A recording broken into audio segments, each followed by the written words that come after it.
Hello, I'm Sorospa, bringing you a new episode of Gaming Archaeology with Rayman. So, I've already recorded an episode of this, and I thought long and hard about it, and decided I should re-record, and the reason is because I was running into all kinds of audio problems. And whether I was willing to re-record or not hinged upon whether I could figure out a fix for that, and I have. So I'm now playing on a multi-console emulator called BizHawk. It's BIZHAWK.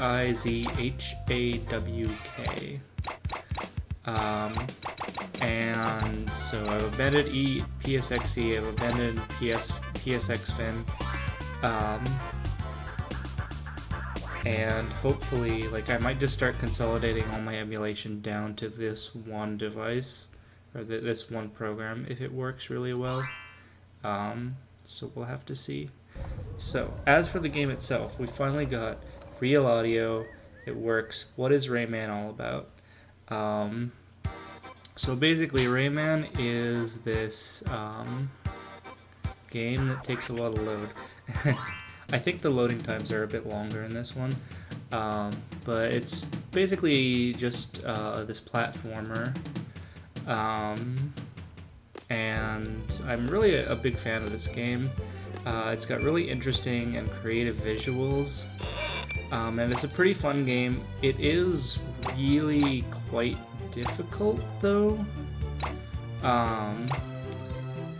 so it's kind of a it's kind of a tough game to play, as I've found, because I've made a lot of attempts to play this game. I have beaten it exactly once, and I don't know how I did it, because it actually takes quite a bit. But so early on, so we don't really have any powers at the start of Rayman. We're going to get more powers over time, and the only real ability we have right now is we can do this, which scares away some enemies. So yeah, and actually we can go up and get the bonus level here, where we have to pay this guy our blue orbs. The blue orbs are called tings. I don't know why, but they are. Alright, we got music. We got music in all the places where there wasn't music before. My last attempt to play through this, we weren't getting any music. We were getting some music. We were getting half music. A bunch was missing. Now, this is working perfectly. So there are some steps that you have to go through to make this work. It's a lot easier once you have the right programs, and it seems like the right programs are CD Mage, which you can use to basically compress a bunch of bin files down into one bin file, which you need to do for Rayman, and BizHawk, which is the first emulator I've seen that just runs this game with no issues. So it's pretty fantastic. Now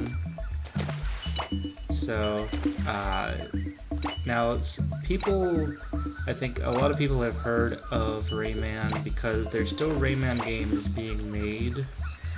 But this is one of my pet peeves is that I feel like, so when we went into Rayman 2, the big problem with it is it pretty much abandoned all of the characters. The original, a lot of stuff about the original setting was abandoned with no real comment, and I was really unhappy about that. And I also don't like the visual aesthetic of modern Rayman very much. It's hard to explain, but it just doesn't really strike me as vibrant or as interesting. So I don't have any patience for the basically any other Rayman game except this. It's just one of my big things. Like this is the hill that I will die on, is just wanting to know like why was so much of the setting of the original game just completely abandoned. Like I don't know. It just frustrates me because it's very strange to me. It will always bother me, especially rabbits. I hate those things. They're like seriously the most obnoxious, stupidly designed creatures I've ever seen in my life. And I don't know why they had to be a part of the Rayman universe. But as for this game, I think it's really fun. And I really like the visuals of it. This game kind of occupied a unique place in the history of console games where 3D was starting to catch on, but like you could still like do some 2D stuff. I don't feel like doing another bonus level. And on the PS1, besides being able to do 3D, you also have the capability of doing these like really nice looking visuals. And as a result, like the games that are contemporary with Rayman all look kind of blocky and dated now, but the visuals of this one don't really have that problem. Like they look as good as the day they were released, I think. And it feels like there aren't a lot of games that have this kind of high resolution 2D visuals. And I kind of wish that was a bigger thing in games, but such is life, I suppose. But there are some great like 2D games out there, like the Guilty Gear games, which do those fighting games like BlazBlue and stuff still persist with 2D graphics. And then I accidentally step on the level exit sign. Let me try and not do that. Yeah, so one thing I rediscovered in my first attempt at this playthrough is the fact that although I like this game a lot, it definitely has a certain level of unfair difficulty, and you're not seeing it now. It definitely doesn't kick in until a little further in, but you will definitely see it. Come on. There we go. But yeah, for now, in this forest level, we can kind of take it easy, have fun, chill out, maxing, relaxing, all cool, shooting some b-ball outside of school, something like that. Now we're going to fight Mosquito Boss. I'm so glad we have the music all working now. It's like, although I think this is an alright game, like where this game really shines I think is in the visuals, in the music. It just all strikes me as kind of really unique and fun, and not something I've really ever seen in other games. Definitely not the other Rayman games. But, I really feel like I'm in the minority with that opinion. It seems like people have really taken to a shine to the later games in the series. And I'm sure that in terms of game design, they have probably improved. But I just can't deal with it. So that's just me. I'll stick with the original. This is how I will become old, is insisting on playing PS1 games over very modern equivalent for sort of cel shading and photorealism. Oh well. But no, that's not true, because I've been on this particular kick for a very long time, so this isn't exactly a recent development. But, you know, there definitely are a lot of good qualities to this game, even though, like I said, I've made a lot of attempts at beating this, and a lot of the time I don't really get that far. I would like to start actually like a series. Oops. A series on this one. I'd like to continue this one. Maybe I'll even beat it. And now that I have it working on BizHawk, that's actually feasible to do.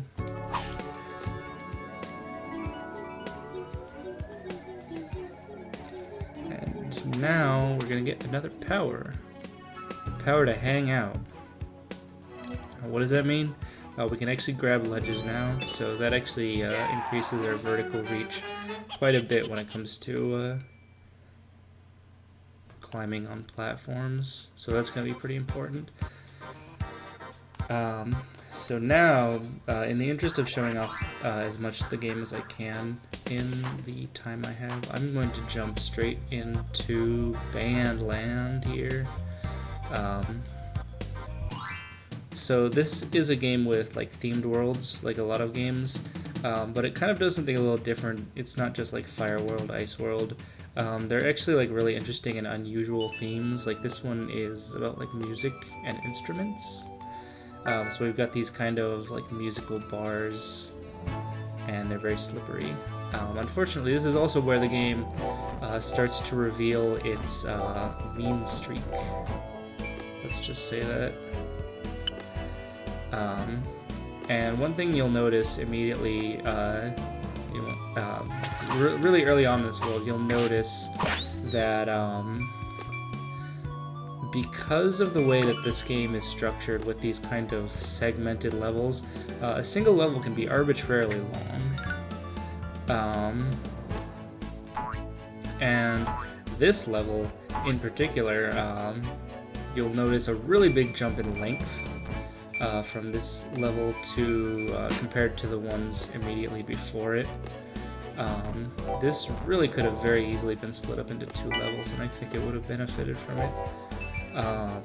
Another strange feature of this game is you'll notice it's using lives. On top of using lives, it also uses continues. You can get lives back, but when you lose a continue, it's gone forever, and when you run out of continues, you're just kinda screwed. It's a very strange design decision when placed alongside actual save files. And it really seems to just be a matter of the fact that games were still kind of growing out of using lives to an extent in the PS1 era. And like, it really doesn't benefit the game at all. Like, this game would be quite a bit less frustrating if it just gave you infinite lives. In fact, I might just go ahead and add some kind of like cheat for that, because I don't know. I might do it during the LP, because although I'm not in the habit of using cheats during LPs, like if I have to deal with actually, you know, running out of lives in the middle of a very long level, if I do actually start the series, like that's not going to be something that's going to work very well. And I think that this game can, like, it will get nothing but benefits from being more lax on the lives thing. But you can see this level also starts to mix in some kind of harsh platforming. Not quite on the level of, you know, Pugsley's Scavenger Hunt or the like, but there's plenty of places it can trip you up. A noticeable thing is, because of the way the graphics are kind of more ornate and detailed, it can be a little bit hard to tell where hitboxes are, which has tripped me up in a number of places. So that is an issue. Overall, I think that this game definitely suffers from fake difficulty in a number of ways. I'm definitely having less trouble with it this time, but we'll see how it shakes out. I guess I benefit from some a little bit of practice, so I guess that worked out. Maybe I can even beat this level because I didn't before. I was very miffed about it.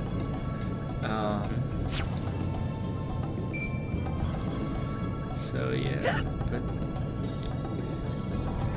really like this is a really excessive difficulty spike here. I mean, you're not really, I think, expected to go straight here from the second level of the game, because you can see it branched out. But they do let you, and then, you know, just get totally creamed. And even so, just for like the second world of the game, it seems like it's really harsh. So this is one of these games that I very rarely get very far when I try to play it. Like actually getting the boss of World 2 is kind of an accomplishment. Another funny thing about this is, presumably to forcibly increase the length of the game, is in order to actually beat the final boss, you have to 100% complete this game. I haven't commented on the pink orb guys that I've been saving. You need to save, what is it, I think 6 of them per level. And in order to actually fight the final boss, you have to get all of them in every level. And that actually requires coming back to certain levels, because like these flying ring things appear. Let's see.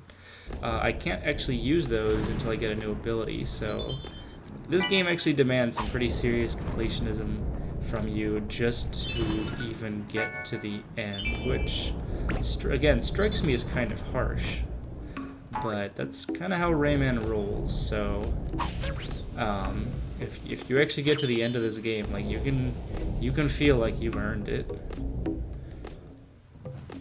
But you may also be wondering why there are random eyes that are shooting lightning at me, and the answer is I don't really know.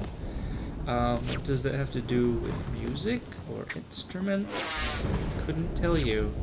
But I do know it's annoying, and I hate these enemies because there's not really much you can do about them. If some of them are sticking out sufficiently, I think you can actually get them to close their eyes permanently by hitting them a bunch. I don't think you can reach with these ones. They actually have to be like slightly sticking out of the platform a little bit. I'm doing way better this time though, so I'm glad about that. So if I beat this level, I'll consider that a success. But you're starting to see what I mean about the levels being quite long in some places. Like this level easily could have ended like right there. But yeah, you know, I think these are supposed to be maracas or something, but they always look like some kind of dessert to me. Like some kind of frosted chocolate, something, I don't know.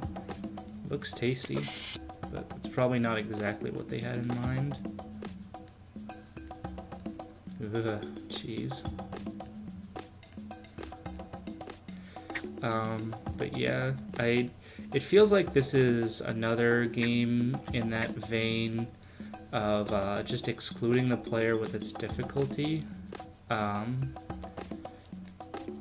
which is a shame. And I know that like there are some players who prefer it that way, but it's not even just necessarily a matter of difficulty exactly. A lot of it has to do with just features that make it difficult or frustrating to progress, like the lives and continues thing, and that was just kind of the norm for a pretty long time in games. And like despite the fact that like modern games have their problems, I definitely think it's a good thing that we're kind of trying to move past that a little bit to where games exclude players less. Don't bother fighting that guy, by the way. He's just gonna beat you up. Okay, that was close. But yeah, I'm really amazed at how well I'm doing. This is really like a 180 from before. No, this doesn't actually go anywhere. I don't know why it's there. See, the game likes to play its tricks. You've seen it, like, it will poof enemies or just poof objects out of nowhere. It's really strange. One of the more puzzling aspects of it, I guess this is its way of creating secrets or something, but it's very tricksy.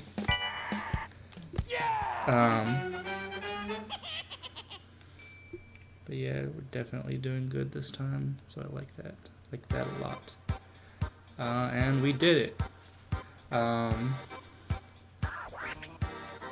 So yeah, so that's Rayman. I recommend it. I think this is a good game. I think if you're going to play it, it might be good just to emulate if you can get it to work. Just because you can use save states, you can use cheats, and I think that this game is improved just by like using cheats as using save states as like checkpoints, or just giving yourself infinite lives. Or you could just hunt down like a real copy, or you could probably get this off PlayStation Network or something. But if anyone wants like more detailed instructions on how to actually get this thing to emulate, just shoot me a question or something, because I will happily let you know. But if anyone asks, I do own a legitimate copy of this game, so there you go. Anyway, so I believe next on our list is Space Station Silicon Valley, which also had its own emulation problems, so we'll see if BizHawk can handle that as well. So I hope to see you there.